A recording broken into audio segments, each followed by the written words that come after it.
And the race is on.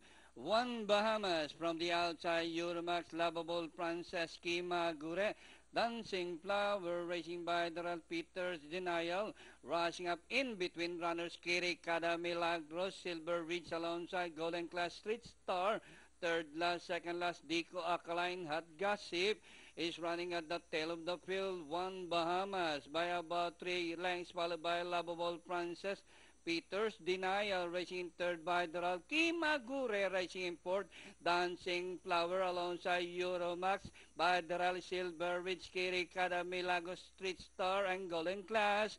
Another fourth turn, Lovable Princess, One Bahamas fighting it out for the lead, Peters, Denial, Kimagure, Dancing Flower is running by Doral, Street Star, Golden Class, Euromax, and Silver Ridge as they race the last 250. Lovable Princess, One Bahamas fighting it out for the lead.